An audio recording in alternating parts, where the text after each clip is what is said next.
Brown, how blessed to see you on this beautiful day. Chloe, how was your trip from New Jersey? A fantastic experience that makes you appreciate you're alive. The weather was barely life-threatening. The hail the size of pebbles rather than rocks. Like and comment. I haven't seen you since the 150th anniversary of the start of the Afghanistan War. Oh, that was a memorable reenactment. And next year is the 25th anniversary of the conclusion of the Afghanistan War reboot. You won't be able to keep me away, weather permitting. Did you have a safe trip? Safe but tiring. 3 days on foot, 2 on wagon. I await the return of the internet highway, or any highway. Amen to that. How are the New Puritans of Boston? Always looking for more things to condemn. Frown.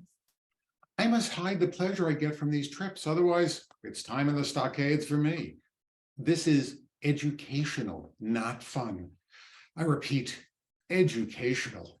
I hear in underground Baltimore, you'll find a preponderance of ironic Quakers, a violent and vicious lot. They profess pacifism, but do it with air quotes. Between you and I, the ironic Quakers do not have a future.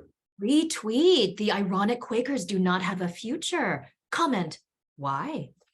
They found a lost Taylor of Swift song. Not the legendary Tied Together with a Smile. No. A fragment of Crazier with the phrase, "Baby, you showed me what living is for." Oh, and the significance?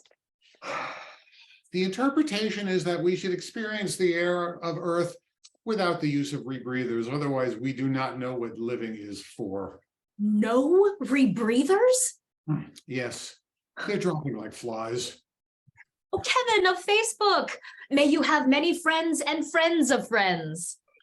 Chloe of Netflix, may your ratings lead to other life choices you may like. And may you experience both comedy and drama. Is this it? Only 3 people for the reenactment? I have hopes. There were over 20 maybes, but as you know, it can take over a month for invitations to arrive. And there's currently a skirmish between the Eventbrite clan and my tribe of Facebook, and they broke our cable. Our message rate of 5 inches a second is no more. But we are here, and I'm committed to drawing pictures of this event, tagging you and showing it to other people while adding a self-effacing comment. Gosh, it must have been so nice to have electricity everywhere. That's why we do this. So to feel the past, to escape into more complicated times. And speaking of escape, at high noon, it's predicted to be 140 degrees. So I suggest we proceed. Costumes. Nice. Okay.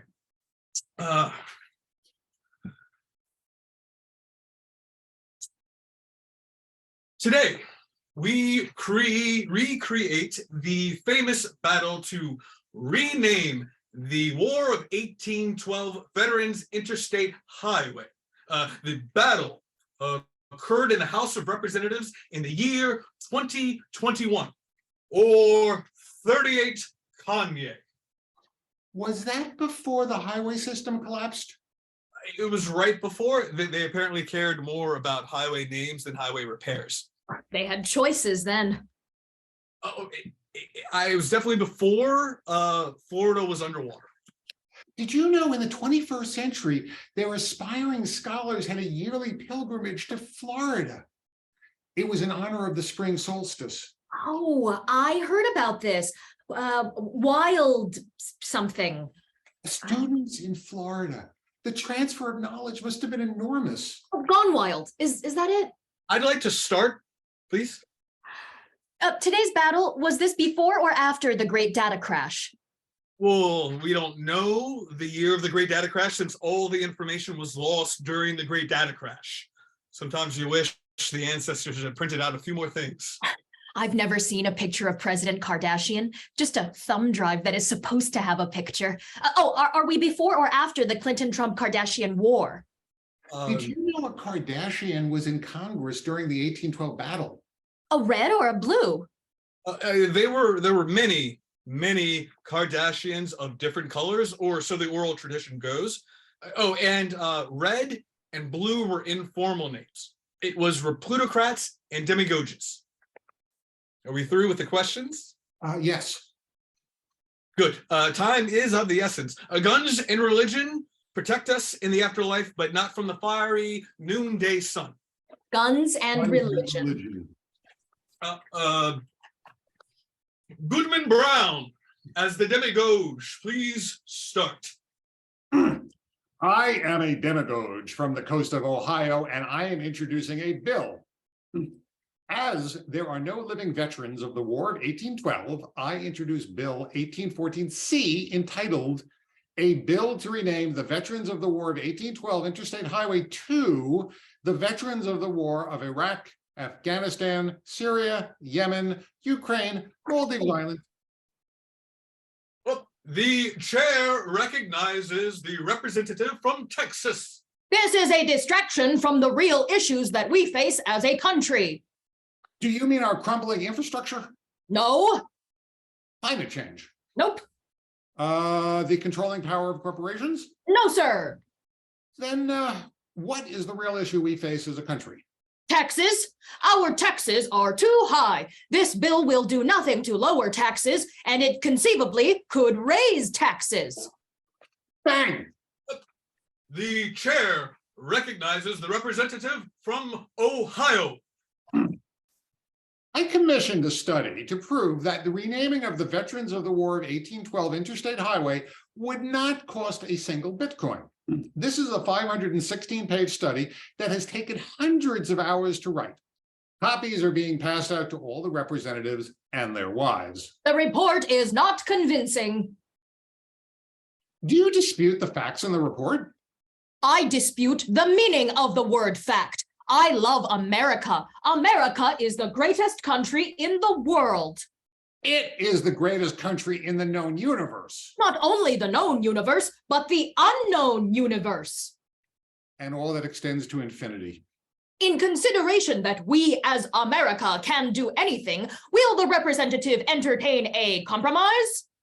Of course. My compromise is that you change your bill to reduce taxes on rich people and allow more guns. Guns in hospitals, toy stores, and prisons would be a good start. That is a reasonable compromise. Oh, then a second compromise is needed. I want the new name of the highway to be "The Demagogues Are Stupid Heads with Smelly Butts." I've already attached an amendment to your bill. How is that a compromise? Are you trying to be obstructionist? Are you playing politics? Let me remind you that I offered a compromise, but if you are going to be partisan, well, I'm sorry. I'm getting a little dizzy. I need an oxygen squirt. I am embarrassed to be feeling so much excitement. It's for history and enlightenment. I really understand my character. If we could agree on this one small bill, it would break the loggerhead, and then we could work together to fix the country. We're plutocrats and demagogues, rich and poor, corporations and people who aren't corporations but may own a tiny piece of a corporation. Corporations. And I feel that if I let you pass this bill, my life will be destroyed. And you can't get that just from reading dry books or the Kindle. You have a Kindle?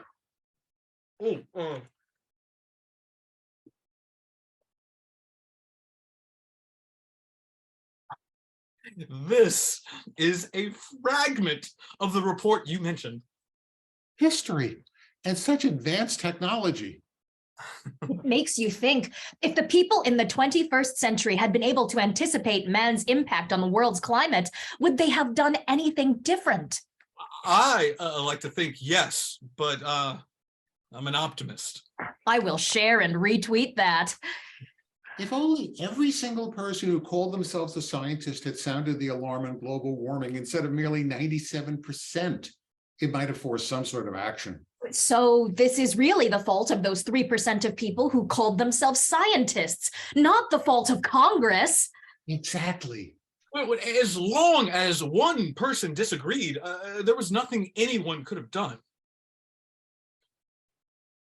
Feeling better, Chloe, of Netflix? Oh, yes, let's finish. I withdraw my bill.